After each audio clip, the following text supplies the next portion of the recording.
Okay, just this. Hello, everyone. It's Michael Jacob with Unleashing Intuition Secrets. Got Leo, the Lion, Zagami back, and he's bringing it. We've got a very good show for you today. The Vatican is warning of the rise of occult and satanic threats that are coming to America. So, Leo, thanks for coming back on again. Thank you for having me on. And yes, the warning, of course, is for America, but also for the rest of the world. Of course, here in America, though, we had a very big increase in the number of practicing exorcists in the last few years, which is a bad sign, especially due to what I had envisioned already during the pandemic. I mean, you leave people in front of cyber Satan for too long. That's not a good place to be. Now, it's important to understand that in the month of May, the Vatican will gather an international group of exorcists in Rome. And this year, in fact, the topic is mostly focused on the AI and how the AI is aiding Satanists. And that, as you know, is a topic that I have touched with a few of my books, volume 6.66, volume 7, and volume 9. In particular, volume 6.66 is relevant for today because in this book, I discuss the specifics of the rite of exorcism, of course, the one practiced by the Catholic Church, which in the Christian world is the more relevant, the Romanorum rite, which basically has been with us for over 4 centuries. And then you have for each, religion, their own way of exorcising the devil. But in fact, this year, for the first time, the Vatican is also opening their doors to non-Catholics and non-Christians alike who want to join in the battle against Satan. And on the 13th of March, he guested a few representatives of the International Association of Exorcists. So it's been maybe an important move. However, I am a bit disappointed that the Pope decided to dedicate to this such an important subject only half an hour. I mean, these people arrive from all over the world. You expect them at least, to spend with the Pope a few hours. However, it seems to me that there is some kind of contradiction here from the, the materialistic economic side of the Vatican, which, by the way, I've talked about in my latest article on leozagami.com, which you can go and check out, because he just appointed a former executive director from the Edmund de Rothschild private banking group to be in charge of the Vatican Bank. Now, this guy was also connected to Jeffrey Epstein through Ariane de Rothschild, who, of course, was married with Edmund de Rothschild and then took on the whole of the group and later involved also Jeffrey Epstein because she wasn't that great in doing this business. Let me explain. There is 2 different factions of the Rothschilds. There is the French and English faction, and then there is the French and Swiss faction, which is this one. And this guy, Francois Pauli, is now the new head of the Vatican Bank. And because he was involved with Epstein, it seems a little bit weird, to say the least, that you have a guy like that now in charge of the Vatican Bank.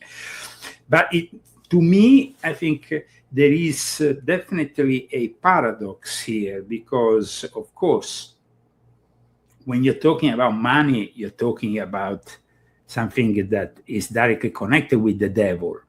Remember the interview that Steve Bannon made with Epstein? At the end of the interview, he said, "Are you the devil?" Because he was so good with his, business side of things that the guy was wondering if he was actually the devil himself. And he had all the characteristics. So it's like the Vatican is divided between two factions. The faction of your ordinary priest, your parish priest, who wants to fight the demonic, which is rising. And of course, this International Association of Exorcists went to the Pope with a specific message, because you have to understand that with the arrival of the internet, the satanic sects have been able to recruit a lot more members. And groups like, for example, the Ordo Templi Orientis of Aleister Crowley, or the Temple of Set of Michael Aquino, or many other New Age oriented sects of more recent. But the exorcists are warning, of course, the Pope that there needs to be at least one or more exorcists for each diocese, because the increase in demand has been astonishing, Michael. And actually, when I say Michael, I say a name which is very dear to the exorcist. The Archangel Michael is, of course, very important. Now, when I was emailing with your wife, she told me she was interested in knowing also regarding the fact that, the exorcists make a point when they exorcise to get the real name of the demon they're fighting, because maybe people don't know that, and this is gonna probably shock them, but in medieval times they went even to as far as calculating how many demons were roaming the earth. And if you want to give you an exact number, that I have to get my glasses here because unfortunately at 56 I need my glasses. And we're talking about millions of demons roaming the earth. Okay, so here we are. It will be here. Now, they calculated that there were at least 13 million 306,668 demons who are loose around the planet. This was at least what they calculated in medieval times. There was also the fact, this is also very important. The demons have their own principalities, their own soldiers. It's a legion, no? We are many because we are legion. Yeah. And there is a hierarchy. Now, Beelzebub, which is one of the main demons, under Lucifer, under Satan, he has 6,666, of course, demons working for him. This is also part of the calculations that were done. Now, regardless of those people who might think this is a matter of laughter when you hear such things, this topic is very serious, and is very serious for people who are believers and also for people who are non-believers, because the biggest trick the devil ever played on us is to let us believe he doesn't exist, as we all know. This is a famous saying. Now, these representatives of the International Association of Exorcists that went to visit Pope Leo on March 13th at the Vatican Apostolic Palace had this half-an-hour meeting in which they explained how even in the seminaries of the Catholic Church, there is, of course, a lot of demons.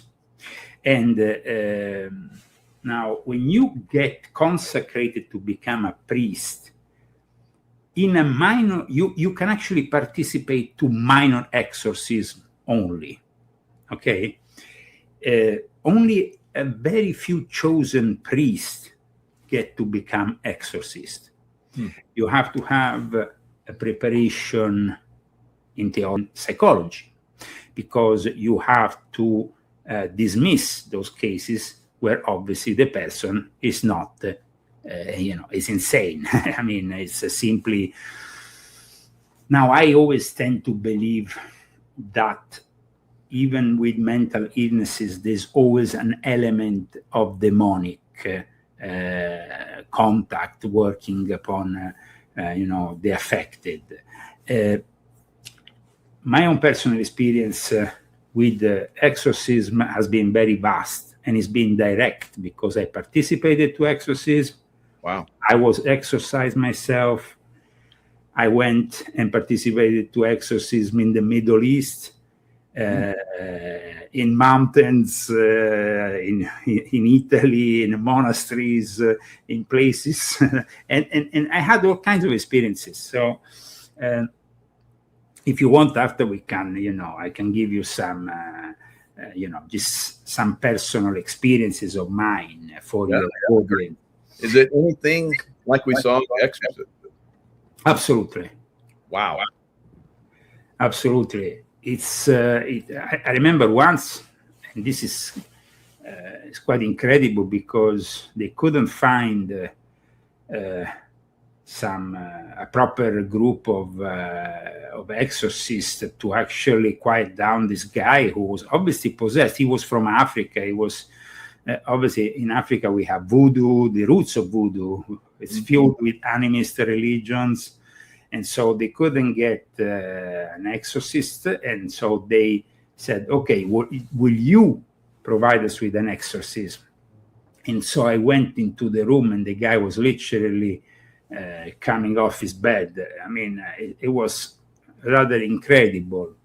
Wow. And in that case, of course, I use not only the prayers, but I also use a holy relic, which I always carry on with me. I have it even now in the other room. It's a piece of the bandage of Padre Pio, which is considered the saint of the Catholic Church, which is also, though, a guy who was, when he was a monk during his life with the stigma, he was also an exorcist. I mean, he was somebody who was fighting the devil. So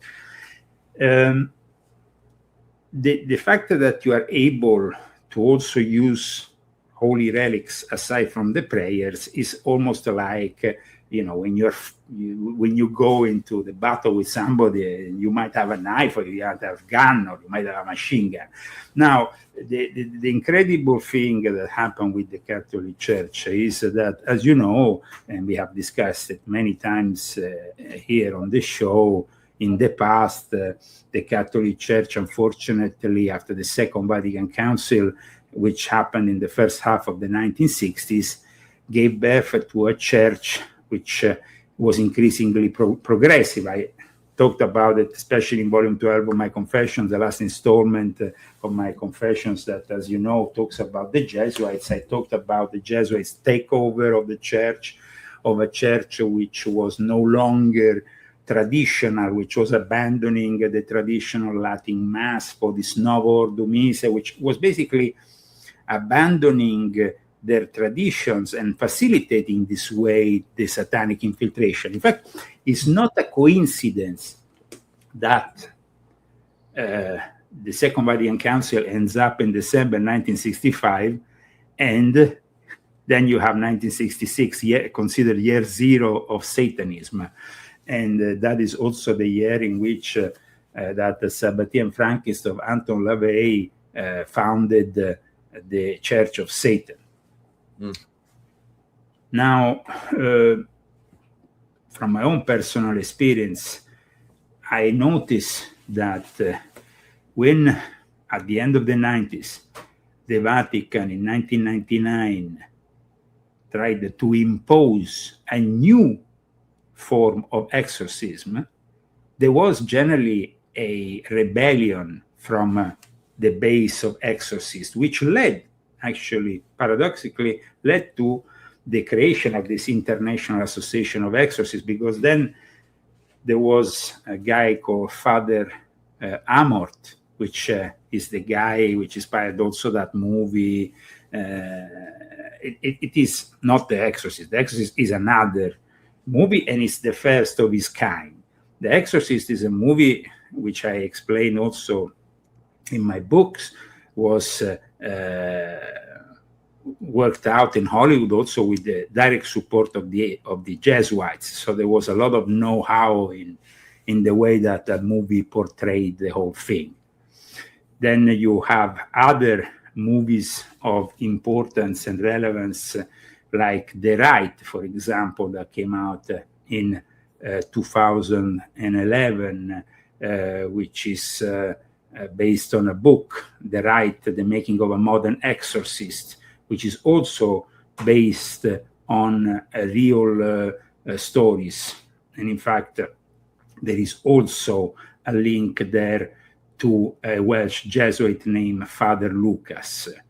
And so it's obvious that in the the Exorcist and what they do, the Exorcists are always sought after by Hollywood, because what they do is very spectacular at times and very scary, to say the least.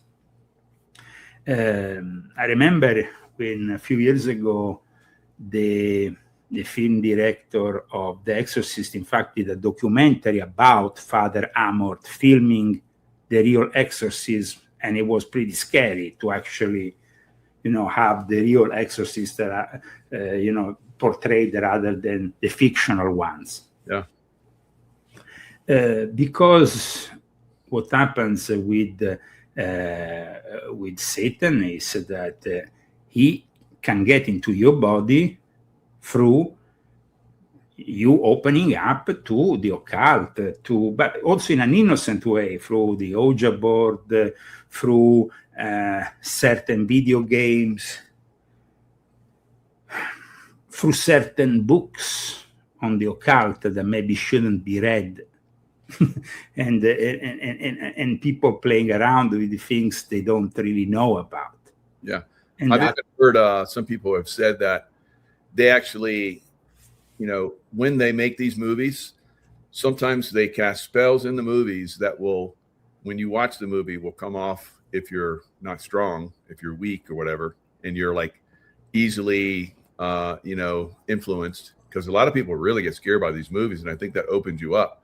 But they actually put spells in the movies, some of these movies like The Exorcist, and that's why people would like have go crazy in the movies, in that movie especially.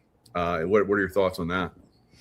I think that, lately when you go to the cinema, you are bombarded because, I went to the cinema and saw a couple of movies in the last 2 months, and all I could see in the trailers that were before the movie I chose, which was maybe a more tranquil movie compared to the others, but all the movies, they were all horror movies with evident occult symbolism. So it's almost like today Hollywood produces much more than what happened with The Exorcist. At the time of The Exorcist, yes, you had a few movies around. You had, of course, before The Exorcist, you had Rosemary's Baby, which was a turning point also for a lot of people that understood about sectarian activities, the fact they were impregnating a woman to bear the child of the devil became a very important and shocking novelty at the time. But today you have almost 20 or 30 movies a month that talk about a variety of occult subjects, branding them as horror. So the actual movie, The Exorcist family, Rosemary's Baby, bring that up. She wore that red dress with the white lace at the top. So you had Princess Diana and you had Princess Kate. Both of them wore that dress with their children. It's like, wow, there's like just bringing that in everywhere. But definitely it brought a certain fashion. No? the devil wears Prada, they say. Now there is a comeback. Number 2. Okay, going back to The Devil and Father Amorth, which was this 2017 documentary, which I suggest you go and check out, by William Friedkin, which was the guy who made The Exorcist. He really brought I remember myself when I used to work with this TV station under the Vatican, there was one of my cameramen called Gianluca Tacchia, which is actually, a friend since I was very young, because I started, as you know, with working with the Catholic TV and radio, and my mother was collaborating with the Vatican radio and TV. So I was in that kind of environment. But I remember one day Gianluca came back from filming Father Amort doing an exorcist. We're talking about the 1980s here, so nobody has seen that kind of thing on. He literally escaped, came to me and was like shocked. He was like, Leo, you will not believe what I saw. It was like, I couldn't stay there. I couldn't film that. I just left. And I was like, wow. Yeah. So just to give you an example. Now, Russell Crowe participated in a movie, as you know, in 2023, which is called The Pope's Exorcist. And that is actually based on Father Amort, which I explain in this book, was the guy who opposed this situation of editing and diminishing the power of the exorcism. Because after having changed the various rituals of the Catholic Church based on this Second Vatican Council, the last thing they did in 1999 was to attack the rite of exorcism. And in my book, I explain all the revisions. So explaining the 99 exorcism revision to the layman. And I'm very accurate in this explanation, because I wanted to make people understand this act of sabotage. Because at one point, Father Amort said, well, what are you giving us here? Because we are not going to be able to fight Satan with this kind of ritual. We want to go back to the 1614 ritual. Wow. And that eventually what happened. Now, the Pope just received this group of people who follow into the footsteps of Father Amort, and who will meet up once again, like I said, in the month of May of this year, to discuss and to prepare, because every year usually in the month of May, they meet up in Rome, around 170, 200 exorcists, to discuss what is happening, to prepare, and maybe amongst them there can be also some laymen or some Christian pastors from other denominations who maybe will also like to join the battle by using those rituals which are in use in the Catholic Church. Now, like I stated earlier, this year, in an unprecedented move, this group of exorcists will actually guest Jewish rabbis, Islamic imam. So it will not be the way you fight Satan and his legion in the Islamic religion is completely different from the Catholic. And the Catholic way of exorcising is itself different from maybe the Coptic or Orthodox way. I was able to assist in the Middle East to Madame Fula's exorcism. Madame Fula and I participated, and I was myself exorcised by her. Madame Fula, regarded by the Coptic Church in Cairo at the time, I'm talking about 2003, as the number one exorcist, was able to do two kinds of exorcism. A minor exorcism, which would be if she saw that you didn't have great problems, that you were not completely possessed by a powerful demon, she will simply measure you and recite a prayer, and then they will fold this measurement done with a piece of cloth will be then folded around the prayer. So that is pretty simple. Then you will have those people, like in that case, it was me, who had received a very powerful curse at the time from a black magician And so he had launched against me something like 123 demons, I don't know, some big number of demons and so on. I think even more. And so she exercised, and I explained that also, by with dropping liquid lead in a pan of cold water that captures your demon. Wow. Now, it's pretty scary because liquid lead, if it ends up on you, you can imagine, especially on you. So it is a, I mean, when she told me, first she decided who she wanted to bring, and it was a kitchen in Cairo, but people were queuing all the way down to the road. Wow. Come to this old lady and the daughter. I remember the daughter had a T-shirt, Army of Jesus. I said, wow, you seem like in America, in English. So we were in the days in which the situation was pretty unstable in Iraq. They had just blown up a base of Italian Carabinieri in Nasiriyah. So it was like the Middle East was pretty dense at the time. But I saw that even if she was Greek and she was working for the local Coptic church, there were Muslims there that will accept the exorcism from this Christian woman. So it was kind of interesting to see that sometimes evil makes us cross all boundaries in a way, you know? Like I stated in regards to the convention that will be held this year in the middle of May in Rome. So the lead was, first she did some purification, cleansing, and then after reciting a few prayers, she put the span on top of my head and she poured the lead. It was incredible what happened after, because literally a demon came in the lead with the horns and it was captured.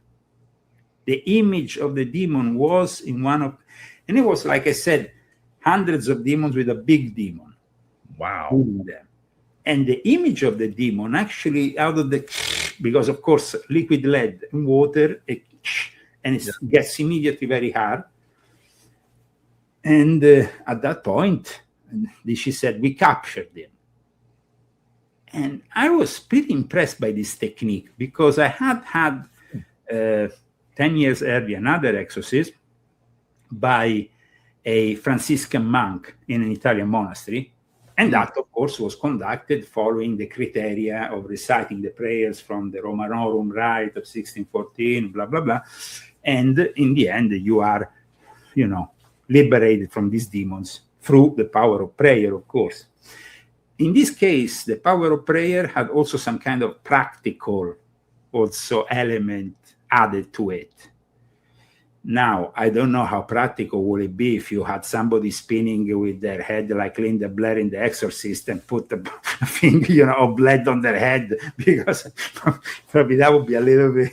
But another interesting exorcism which I go subject to, because you have to understand, I'm an exorcist because I got trained by other exorcists, but at the same time, because I fought these magical wars within the so-called Illuminati, as I explain in my books, at times I was subject to some really big doses of black magic, which in that case needed some proper exorcism. So I was sent to the city of Konya. And in the city of Konya, there was this exorcist which conducted an Islamic ritual of exorcism. So I also was able to see how they operate. Now, they consider the demons, the jinn or the ifrit, creatures of fire. So they need to freeze them in order to exorcise them from you. They recite prayers out of the Quran, around your head, and then they managed to detect how many of these demons, these genies, these ifrit are present. And then they eventually exorcise them. So that was in the city of Konya, which is the city where you have the tomb of Jalaluddin Rumi, the great Sufi. Oh. And it's in Turkey. Yep. It's a beautiful place. Absolutely. And I was brought to have this purification, let's say, ritual. It was an exorcism, of course. And it was an interesting experience because they had recognized that at the time I was under attack. I had just started 20 years ago with my Illuminati confessions online. And as soon as I started, they, of course, cursed me left, right, and center. Oh, yeah. Wow. As you can imagine. Mm-hmm. Actually, I think I still have around here the actual picture, a photo I made of the exorcist. If you want, I can go and pick it up for you. Yeah. So, let me see if I can manage to pick it up.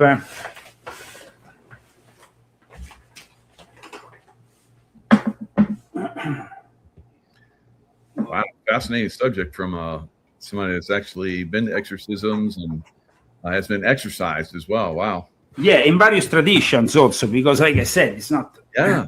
It's not only one tradition. Who has the best tradition for exorcisms? This was my exorcist in Konya at the time. I don't know if he's still alive. Probably not. I mean, he was pretty old at the time. This is actually during the exorcism. Wow. He was reciting the prayer.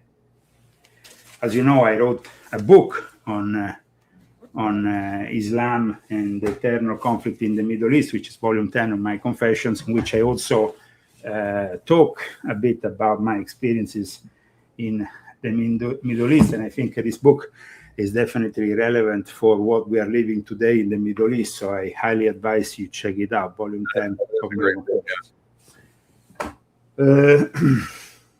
Like I said, it's of course not a joke to approach the occult, and every now and then you can get attacked. So of course, as I have been an insider in this kind of groups and magical wars were fought all the time, then you have to cleanse yourself with an exorcism. I mean, you can cleanse yourself, of course, if it's a minor demonic attack with prayers, with going to church, with some holy water and so on. But when you have a demon which is residing in you, then you really need an exorcism. Now, you have to understand, I mean, there is a difference, evocation and invocation. Evocation, you evoke the demon outside. Invocation, you actually end up having the demon inside.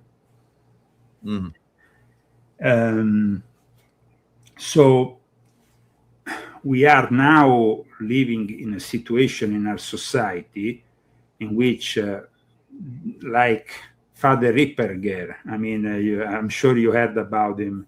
He's been very much on the news lately. Father Ripperger is probably currently America's #1 exorcist. Yep. And he himself has said, though, that he feels that it's not the devil to blame for this trend, but rather us, the humans, who are unfortunately playing with things we shouldn't play, and we are not taking seriously maybe this subject. So for Father Chad Ripperger, the blame lies primarily with people themselves.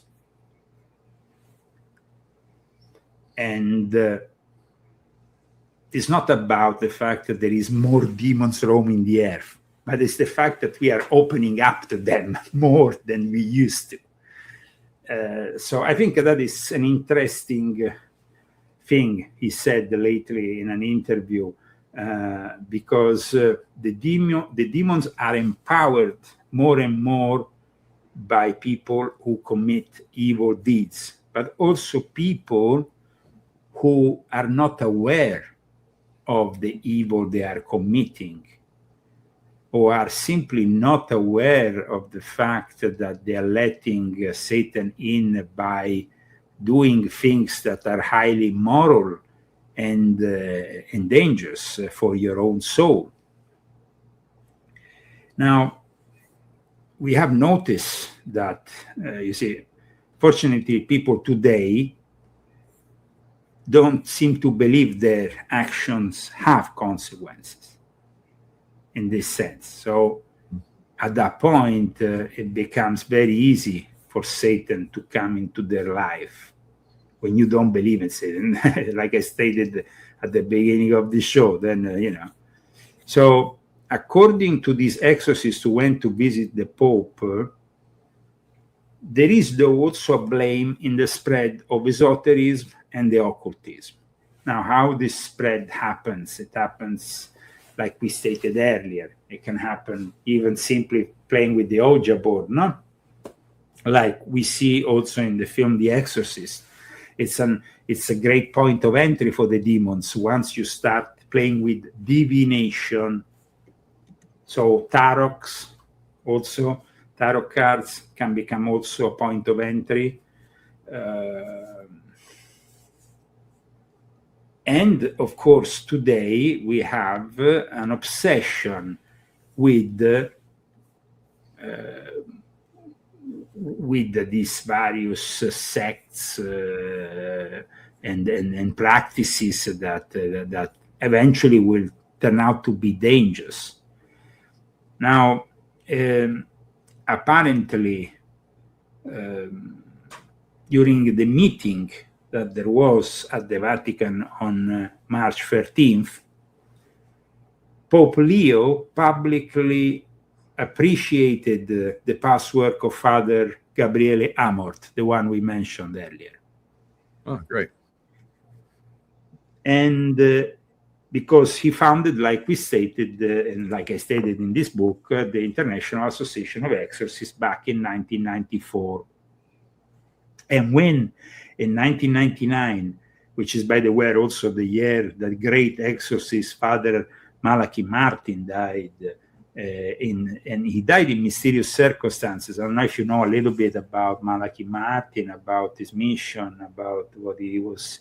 I mean, he was basically a former Jesuit, or at least a Jesuit who was no longer an active Jesuit, who came to America, became rather known also in alternative media circles, even with Coast to Coast, and people like George Nori and others, publicizing what he was doing, because he was writing some books that were actually essays and others that were fictional but based on truth.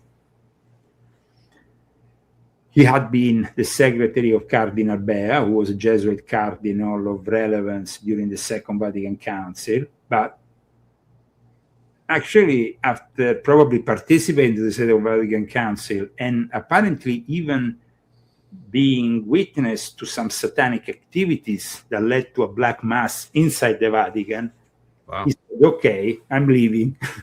And he went on the other side of the pond to live here in the United States of America, where he became also a very known exorcist. And unfortunately, though, in the last day of his life, he was fighting a case of exorcism that was pretty difficult. And then suddenly, it seems like a demon pushed him down the stairs and he died when he went back home. Something happened that is still to this day not fully explained. The strange thing is that in 1999, that was the year in which the Vatican also decided to reform the rite of exorcism. And that is what happened with then Father Amor saying, we don't want, basically a gun with no bullets. You're giving us a way of fighting the devil which is not working. We need to go back to the old traditional way. In fact, he was able to impose on his exorcist the use of the traditional Roman ritual. Now, usually the exorcisms are performed by someone that wants them. Do priests that are trained in the exorcisms, if they know someone is possessed, can they do a ritual against someone that is possessed without them being aware of it? Is that something that's done? There has been cases in which you can deliver prayers, but those are minor exorcisms. If you are talking about a full-on case of possession, there will not be that kind of approach because it will be obvious to everybody that the person is possessed, and so it needs to be exorcised. Now, we could, of course, force an exorcism on a person who is evidently possessed and out of his mind. In the case when I, for example, delivered that exorcism to that African guy who was literally from Africa and didn't know how to talk Italian, didn't know how to talk, hardly knew how to talk English. But I had to deliver it, of course, in a language also that was close to him. So English, in that case, I did it half in English, half in Latin. But in that case, the guy was obviously not choosing himself for the exorcism. There were other people around him who said, "Leo, go and exorcise him." Gotcha. Because he was in a loony. I mean, he was in a mental asylum. I had to go inside I was in a mental asylum where I exorcised this guy with the doctors around me. So it was a pretty serious affair. It wasn't and that is, of course, an experience which I still held, inside me. Because then there is other forms of exorcism, minor exorcism, or at least exorcism that are not so. There was this guy who was a member of the Supreme Council of the Ancient and Accepted Scottish Rite of Italy, or Piazza del Gesù, who called me and said, "Leo, since I joined the Supreme Council," he was the archivist of the Grand Orient of Italy. And, we were chatting one day. He was giving me some of his publications and stuff. And then he said, "Leo, I have to tell you that I'm dying of a brain tumor. Since I joined the Supreme Council, I started to be affected more and more physically. And now I've been detected with a brain tumor. So I don't have much left. I would like you and an exorcist to come to my home and deliver me from this evil, because definitely," he said, "there must be somebody within the Supreme Council which has affected me with this evil." Wow. So I called my friend Fortunato Luciano Chandra, who is an official recognized Knight of the Vatican, Knight of the Holy Sepulchre, Knight of St. Sylvester Pope. I mean, he's like very high up in all these knighthood orders, and he knows the rituals by heart. I mean, I went there with my little booklet, reading in Latin the thing. He knew it by heart. So for me, it was kind of very impressive to see an exorcist like him, because I tell you, often even the Catholic priest that I saw read on the books, they don't know it by heart. This guy knew the Latin ritual by heart. It was amazing. In any case, we conduct the whole ritual. And it was very touching. It was done in a very beautiful way. There wasn't, like in the case of that African guy, he was like lifting off bed, and it was demonic. It was completely demonic. Incredible. In this case, no. It was simply a guy who wanted to cleanse himself from this demonic element. Now, you have also, I've witnessed in the Jewish ghetto in Rome, Jewish exorcism. Jewish exorcisms are also different. they have developed complex ways for, of course, getting rid of evil spirits.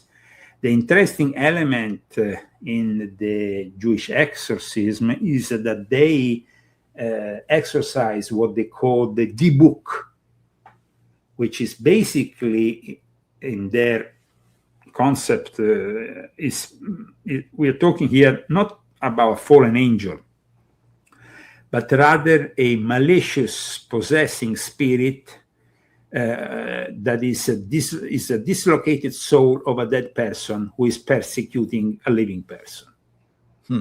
That is their concept of a demon that can possess you in the majority of cases. So where you have the jinn, the ifrit in the Islamic tradition, which can be deemed as simply fallen angels because in fact they are parallel. It's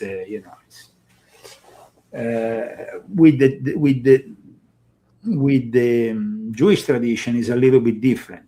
Though we have, for example, I think in the New Testament, the devil is referred 52 times. In the Old Testament, we have a number of demons, including Baal, which have a very relevant anti-God role. Baal is the one, which like Moloch, it's like basically Moloch. The two are interchangeable and more or less parallel. And of course, people sacrifice children to guarantee themselves fertility rights during these fertility rights. However, Baal appeared also in the Epstein files, not linked to anything demonic, but apparently to a bank account, which was... But still, if we go back to what I said earlier, the devil is really the guy who is in charge of the money. So, maybe Baal had something to do with it. Now, some people said there was a misunderstanding of sorts, but clearly the name Baal appears in this email that was released with the Epstein files. And Baal became the protagonist of Iran's anniversary of the Iranian Revolution, because they built this big Baal effigy and burned it with the flag of Israel and America, and they accused the Western world, of course, of doing a war against them on behalf of the devil and Jeffrey Epstein, who was a worshipper of Baal.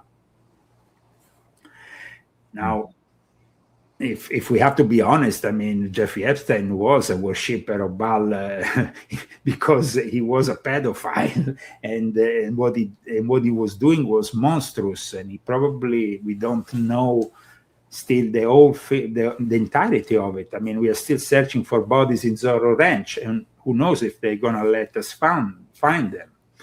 But in any case, during the February 2026 rallies that marked the 47th anniversary of the Islamic Revolution, and we were, about to start then this war, which unfortunately is ongoing, they were referring very clearly to Baal, and they adorned Baal with symbols of Israel, photos of Trump, and of course they chanted death to Israel. Now, Iran is a very particular place because Iran apparently has fought Satanism in the last few years. Imagine that there was in 2024, Iran arrested 250 people for Satanism. The Satanic network that was caught with symbols of Satan and all the rest within Iran. They were arrested, they even confiscated their cars, they confiscated everything, but apparently it was a big deal, and it came out, the Iranian police announced it, that they arrested 146 men and 115 women who were in an undesirable and obscene condition with emblems, signs, and symbols of Satanism. This is, like I said, in Iran. At the same time, Iran has been claiming, even their official state media, that, of course, there is in act what they define as Zionist sorcery. Now, if we go back to my latest book on Jeffrey Epstein, as you know, I explained the various branches of Zionism, the relationship ultimately with the Sabbatean Frankists, and the Sabbatean Frankists are now being increasingly discussed in relation to Jeffrey Epstein. And I'm glad that I was the first one to write this book to expose such connection, because it's a very important connection. Now, the Khamenei official site, the Khamenei, the past Ayatollah who was killed, now we have the son, even had the official commentary about what they defined as the work of occult sciences that was moved by the Zionists. So we're talking about people who are very into that kind of thing. The Mer news agency reported at one point in, I think at the beginning of this month, that the confrontation with Israel, and so with America, extends beyond military, cyber, and diplomatic and cognitive fronts. And that's why they called it, again, a war of occult sciences. And the rhetoric that they are pushing is that the enemy is not simply human, but that these are humans who are mixed with genies. Now, what does that mean for the ordinary folk who has never heard about genies or never heard about Islamic beliefs? And so it's a bit confusing maybe. Now, the jinn, it's a very particular thing, because a little bit like the angels, you have the angels who are fallen and the one who are not fallen. In the case of the Quran, there is genies who actually converted to Islam. And in fact, if you go to Mecca, there is actually an entire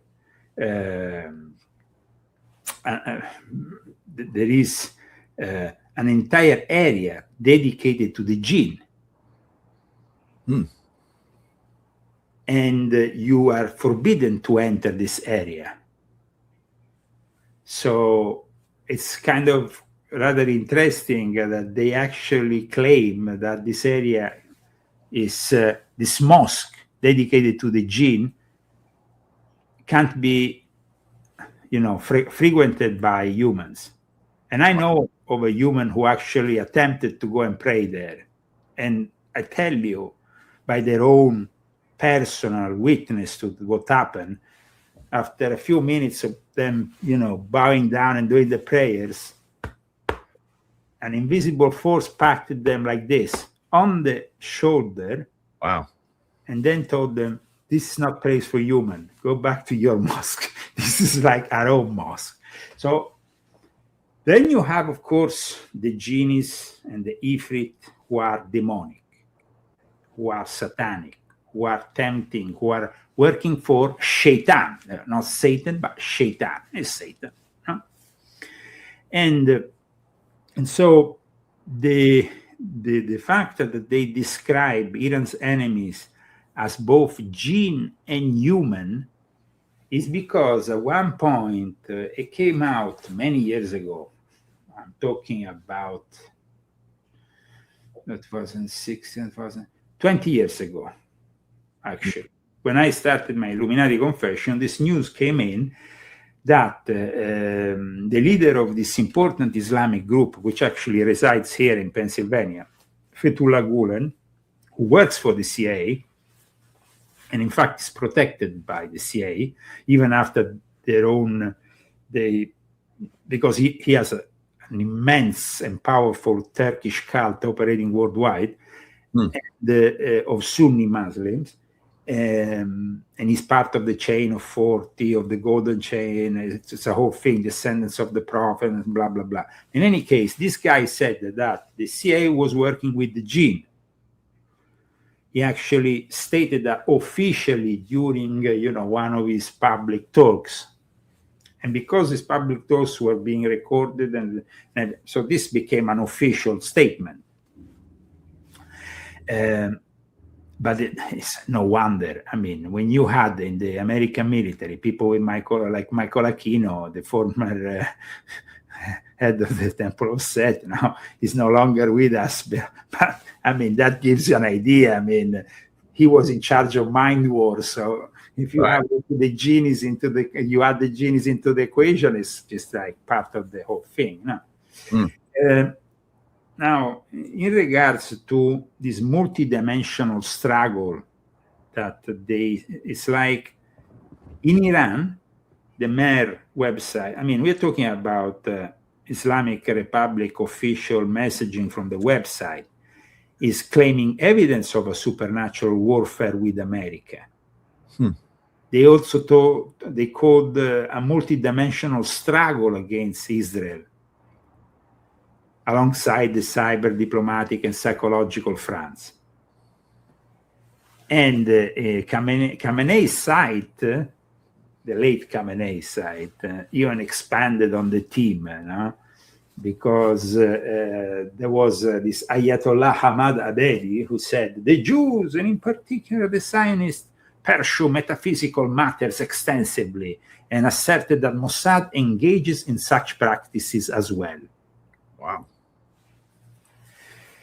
So, on the contrary of what we are obviously seeing from the mainstream news, parallel to our own view of the war, which is materialistic, now we are expecting maybe boots on the ground, Marines going this, blah, blah, blah. Then you have, parallel to all this, a metaphysical war. And it's not really discussed by our own media, but it's discussed by Israeli media and by Iran media. Which is pretty fascinating if you think about it. Definitely. And there is actually, let me see if I can, I don't have because it's in Farsi, it's not in English language, but there is definitely also articles on the Jerusalem Post that we can cite. Let me share one with you, for example, just to show you. Iran official claim Israel used the occult and supernatural spirits during 12-day war. This is the Jerusalem Post. And they're talking about Abdullah Ganji, former editor of REG-linked newspaper Javan, that has 150,000 followers. And they talk about, this is an article from July, and they talk about senior Iranian official claims that Israel deployed the occult and supernatural spirits during their war with Iran. This is an old article. Now I'm going to show you a more latest one, if I find it. Always from the Jerusalem Post. Do you believe that, or is that disinformation? No. In the Middle East, this stuff... it's taken very seriously. It's no joke. I mean, we here in the West are gonna, have a more pragmatic attitude. But let me show you here this article that just came out, I think, a few days ago. Iran revives its Zionist sorcery claims in propaganda against it. Now, they claim it's propaganda also. No, watch. This is an article from March 19th. So pretty recent, 10 days ago. Wow. Look at that.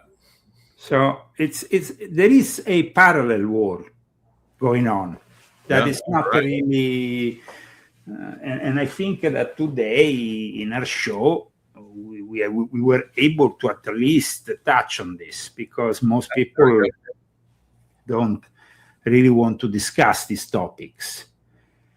Yeah, but I think with your direct experience, that really was very enlightening. I never talked to anybody with direct experience I had direct experience even with Iranians, as Turks. I mean, the Middle East is for me. I personally, I find the Middle East a great place to hang out. But I mean, maybe because of my ancestry, maybe because I'm from south of Italy and we used to be an emirate, the Sicily. But I find it like a place where certain things, especially the metaphysical world, the fight against evil is taken much more seriously than here in the Western world. Especially in America that was described even by Aleister Crowley as a spiritual desert. It's very difficult here in America to explain certain things because you have been there in the Middle East. You know that believing God is a very serious thing. Oh, yeah. I mean, you can't offend God in those countries. You end up dead. Yep. Immediately. So on the metaphysical realm, I think a lot of people have awakened. Let's get your thoughts on this. You know, the adrenochrome, you know, Hollywood really into adrenochrome and, you know, very high level business people. I'm not going to name any names, but, you know, they seem to be doing this adrenochrome, you know, the blood of people that have been adrenaled, scared, and they drink that blood. Kind of like vampires or something. And, you know, I mean, I tell you one thing. I mean, yeah, I never really had this experience with adrenochrome, so I'm not able to confirm it or disregard it. But I have personal experience of people within the entertainment world who regularly use the blood of young children in blood you know, they infuse themselves with this blood, they throw away for example, people like Mick Jagger, these people make extensive use of the blood of young children. Wow.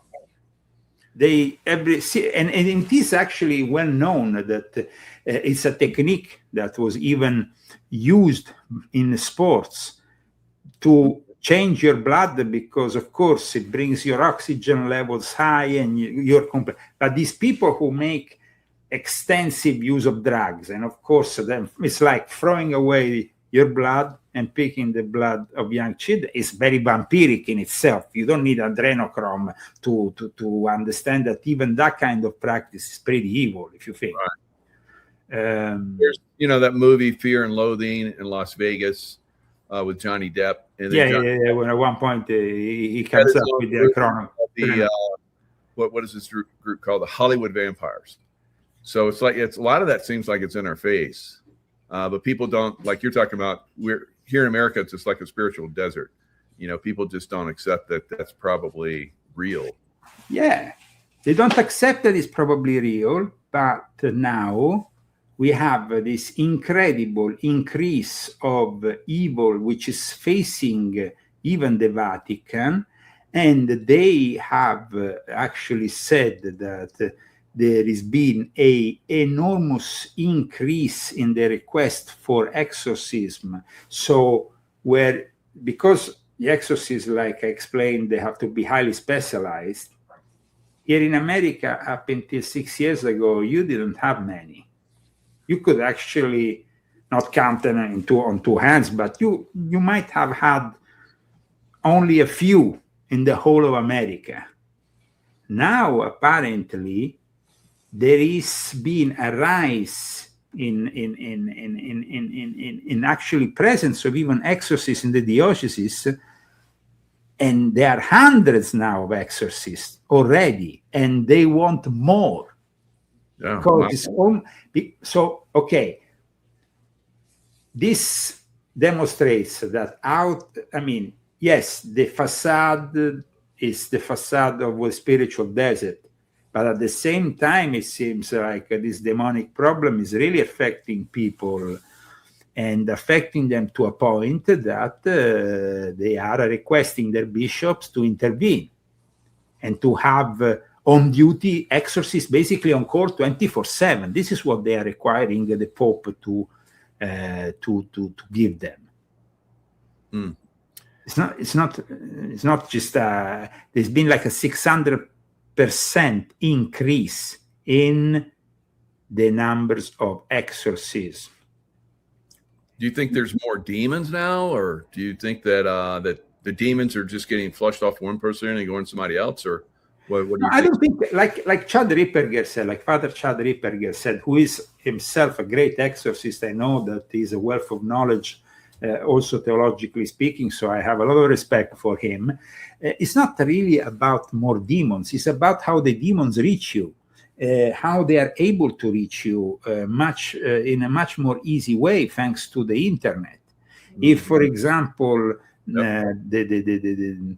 I don't know, you have a youngster who wants to simply wander around and find a group of Satanists who want to maybe spend the weekend sacrificing a black cat. I'm not here making up this, of course. I'm not saying it's, but maybe sometimes they can even sacrifice something else, which is much worse. There has been cases in which they push themselves, and of course, at that point, they get to human sacrifice. But in any case, it's more easy to connect. In fact, that's the reason why the International Association of Exorcists this year is focusing so much on the artificial intelligence also. Because artificial intelligence apparently has been able to help pedophiles, Satanists in particular, by even like they make videos using the AI in which children are exposed to these shocking satanic rituals. Of course, it's fiction, but it is a diabolical fiction. I mean, some really sick-minded people use the AI to make these videos. And at the same time, apparently, this year, what they will be discussing in May in Rome is the fact that the AI is providing also a new way to cover up their activities. So, and they also, there is another thing that this year they want to discuss also in relation to the AI, the Order of the Nine Angles. I don't know if you ever heard of them. Mm-hmm. I've discussed them in my books. I discussed them in particular in volume 5 of my Confessions. They are particularly active in the deep web, so you can't really find them on, just by Googling, because they do illegal activities. They've been infiltrating the American military. You can go and check, if you Google now, you can check articles on BBC and other things about Order of the Nine Angles. And maybe we can find something to show to our audience. Because this Order of the Nine Angles is really into human sacrifice. And what they do, they use encrypting messaging services and whatnot to communicate. And because of the extensive use of the deep web, they seem to be impossible to detect. I mean, they have done some really evil things, right? And still nobody really knows who is heading them, or because they are really hiding very well. And you see, there is a lot of material on them if you actually go and search for it. And they are also connected to Nazi groups, which is also a way, if you want to detect them, they are very active apparently in the right wing. They were founded in the UK in the 70s. They are known with the acronym ONA. But in volume 5 of my Confessions, I actually show their inner teachings. And they are, I mean, it's not some kind of, how you say, make-or-believe group. They actually pick up from very ancient practices. You see, U.S. soldiers, Ethan Melzer, accused of planning attack on unit, also with the Order of the Nine Angles. So here we are talking about sectarian activities which are becoming actually very dangerous. It's not... and there was the case, I don't remember now the name. There was a case that was pretty, let me see if I find it, which was pretty, in which they picked up, here, I have it. Let me show it to you, share it on the screen. It's a past article from my website. The FBI issued a warning against the Satanist extortion cult targeting children online, which is the Order of the Nine Angles. This is a photo. Wow. Federal Bureau of Investigation issued an official warning on September 12, 2023, stating that a newly discovered pedophilic Satanist extortion cult is targeting children online. The FBI said in the recent public notice that the cult also uses a variety of internet platforms to find new victims, including Roblox, Discord, Twitch, SoundCloud, and Telegram. And also takes on many names, including 676, 764, and all these code names. So it's very difficult. It's a typical camouflage technique. And then you have, of course, a citation from my volume 5. And so, I mean, this is a real problem, because apparently the Vatican is going to be discussing this Order of the Nine Angles in the context of exorcism. Mm-hmm. So, I mean, we are talking here about real evil. I mean, not a joke. I mean, it's a perverse ideology. They arrested in New York in November 2021 a 23-year-old who was part of this Order of the Nine Angles, who was found basically, I mean, these people are violent. I mean, they are preparing themselves to sacrifice whomever to Satan. They actually from what I understood, they even use old grimoires, like there is this old grimoire dedicated to the red dragon, Dragon Rouge, and it's basically a grimoire in which you have to do a human sacrifice in order to achieve something from Satan, no? And so there was actually this, I mean, they target minors also. That is the big problem here. And there is a lot of investigations that are still currently happening also, of course, at a criminal level. Then you have, of course, the Vatican wanting to bring in the exorcists, because there is people that need to be exorcised from all this evil. I'm not saying that it's only a problem with Order of the Nine Angles. You can have also seemingly innocent New Age groups that tell you, oh, we are into crystals, we're into this, we're into that, but then they actually open themselves to these demonic forces. Yeah. So I used to do one-on-ones with people, and I worked with this one guy, and he was of the belief that he was a fallen angel and that he had converted through Archangel Michael to the good side. Have you ever encountered anything like that? Yes, absolutely. Actually, very recently, I was sent a photo of a guy who in Italy was participating to a sectarian, to a ritual in a temple of this sect who claimed to be in contact with Archangel Michael and all that. But in reality, it was obviously another cult. It was a satanic cult. Even if they claim the contrary, because, I mean, when you put yourself with the image of Archangel Michael, you are, of course, putting yourself with the defender of the faith, which is used by all the exorcists to crush the devil, to crush the dragon. You know, this is not a name that is just brought up like this. To actually use it in that context. So where did you hear about it? So it was, I used to do one-on-one counseling with people. And this gentleman was like, I was a fallen angel and I used to do this. I've had many lives doing this and that, but I have converted. And there's many of us fallen angels now that are converting, and we're connected with Archangel Michael now. That was the story. how can they connect with Archangel Michael if they are fallen angels?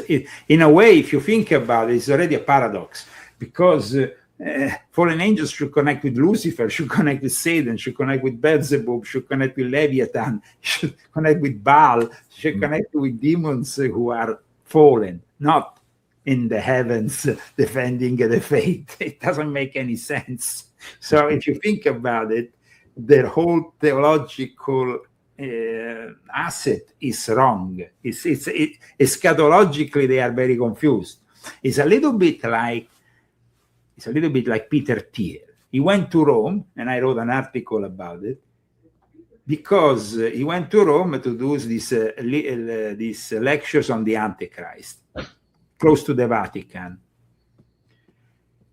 However, his whole eschatological interpretation of the Antichrist is completely erroneous, because he is actually stating that the AI and robotics will defend us from the Antichrist. Rather than being part of the problem, he claims to be part of the solution. And like Alexander Dugin said, it's a completely erroneous interpretation. Because it's like saying Cyber Satan is good, let's embrace Cyber Satan. And Peter Thiel, unfortunately, is part of the problem. I explain in my book his connection with Epstein, and now his connection with Epstein, after the latest files came out, was even more clear in relation even to the possibility of starting together a secret society and so on. Peter Thiel is from Frankfurt. He's not a Jewish person, but he is from a family of Christians connected to the Sabbatean Frankists who historically were present in Frankfurt. In my book, I explained that Jacob Frank created in Offenbach, which is in the outskirts there in Frankfurt, in the metropolitan area of Frankfurt, a court. He was given a castle in which he then molded and crafted the future of the banking cartel, including the Rothschild, the Schiffs, and all the rest. So Peter Thiel is very dangerous, and that is a big problem also for somebody like J.D. Vance, who claims to be so righteous and so Christian. I don't understand this guy. I mean, how can you associate with somebody who is absolutely the opposite of anything you are, publicly you're stating that even the UFOs and the aliens are all demons, but then after you hang out with Peter Thiel, it doesn't make any sense. I'm sorry. It's just like a little bit confusing. Yeah, definitely. So, Statue of Liberty, the bringer of light, and of course, Statue of Liberty is chained, like the fallen angels are supposedly chained.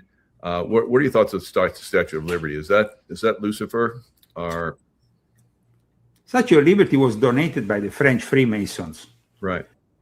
Now, there was a very close relationship, especially between Benjamin Franklin, who, as you know, was a diplomat for a time in France and who was trying to promote the cause of an independent United States of America. I mean, Benjamin Franklin is regarded as one of the fathers of our great nation. Mm-hmm. We even have him portrayed on one of our banknotes. So even if he was never a president. But Benjamin Franklin was connected with the occult. Benjamin Franklin was connected with the occult. Benjamin Franklin was connected with a lodge, the Lodge de Neuf Sources, which itself in France at that time was very much connected also with people who, he was very close to, for example, Count Cagliostro, who himself in his lodges was trying to evoke the seven angels through scrying and through the use of little children and virgins that will eventually become the mediums of these spirits. So the donation that was later given of this Statue of Liberty it's obviously controversial because it's a donation from those forces that in a way were fighting the monarchies and the church to establish something independent. The final product, though, it's a great republic on which we stand, which we are very proud of, and we want to protect. But Benjamin Franklin, like also somebody in the chat is stating, was also in the Hellfire Clubs, which themselves were pretty much, I mean, talking about Jeffrey Epstein, let's talk about the Hellfire Clubs. I mean, these things have been going on for hundreds of years. Right. So it seems like at one point when they went into the old apartment of Benjamin Franklin, was it in London or stuff? They dig out a few bodies. So it's there is definitely something with these connections, which is not too good. So the Statue of Liberty will probably have a lot of occult significance for these Masons who obviously gave it. But at the same time, for us, the symbolism of it is, for me, always of, I mean, when I went there in 1982, it was my first time in the United States of America. I went up at this 151-foot statue. It was still possible to walk. I don't know if you ever went there, up all the way up, walking in this ladder that goes around. Oh, yeah. And then you get all the way up. And at the time, you could actually go all the way into the thing. It was pretty scary because it was an old statue made of material that, I mean, it wasn't a modern thing. So I mean, I thought it was a little bit precarious. In fact, after that, I remember they closed it. And I think they worked on it for a few years. And I don't think you are allowed anymore to go all the way into the... but definitely the symbolism and everything, I mean, represents the libertas, the goddess of freedom. And I think that for me, that is more important than any other occult connections that might be ascribed to it. Yeah, that Ole Demigard on, he basically pointed out that it was Lucifer. It's like, it looks, you go with the Rothschilds, they have that statue of Lucifer. It looks very similar. It's got a strong jawline. The boobies are very, like Lucifer, I guess, is, trans. So, well, I mean, there is a Masonic legacy. It's an American landmark, but actually it's 305 feet tall, the whole thing. So it's pretty taller than what I stated. But it is definitely symbolic of, I think, the alliance with French Freemasonry.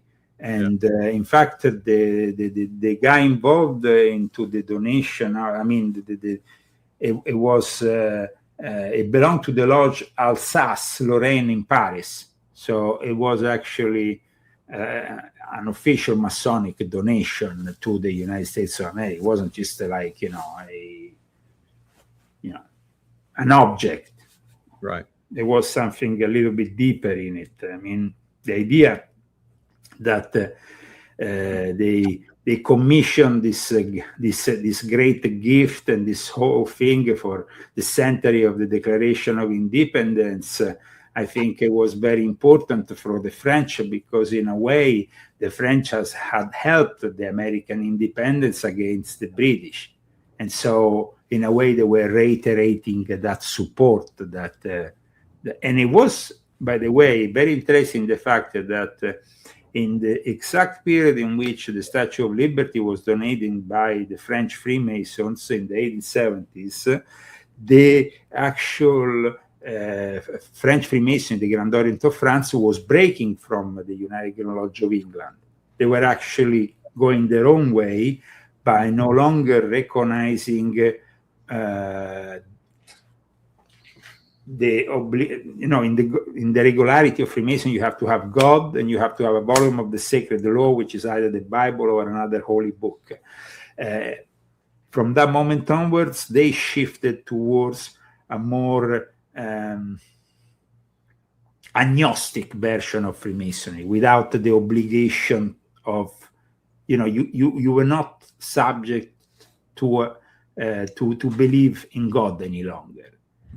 When you enter a French Masonic lodge, it broke Freemasonry into two distant traditions that still exist to this day: the continental Freemasonry, which is connected to the Grand Orient of France, and instead the regular Freemasonry, which is traditionally connected to the United Grand Lodge of England, which still requires the belief in God in their lodges. So it's rather interesting that in that period of time, this gift was given to the United States of America. But the interpretation of it as something satanic, that I prefer to stay with my more traditional symbolism of it, because I think it's a great symbol for the United States of America. Yeah. So change the subject a little bit again. You talked about the relic that you have of Father Padre Pio. Yeah. That's amazing. So he was a great guy. And I have Tracy and I have a friend that is super psychic, and she channeled Padre Pio, not necessarily channeled him, but actually, had, these visitations and conversations with him. And Padre Pio, she said that Padre Pio was the reincarnation of Pontius Pilate. I think that's quite an interesting connection that Pontius Pilate. Now, I can tell you one interesting story about this relic which I received, a piece of the bandage of Padre Pio, which, by the way, I have in the other room. Christy, let's see. Can you give me the Padre Pio thing? Oh, so cool. The Padre Pio thing. I'm going to show it to you, because this is an official relic which is actually signed by the head of the Franciscan friars to be used only for exorcism. So here it is. That actually is kept in a... This is the relic.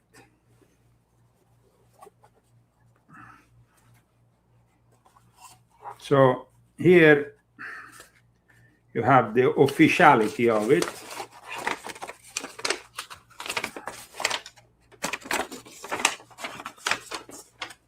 Which is basically Beato. You see, it says the name Beati Pia Petralcina, because at the time he was not yet a saint, he was a Beato, with the signing of the head of the friars,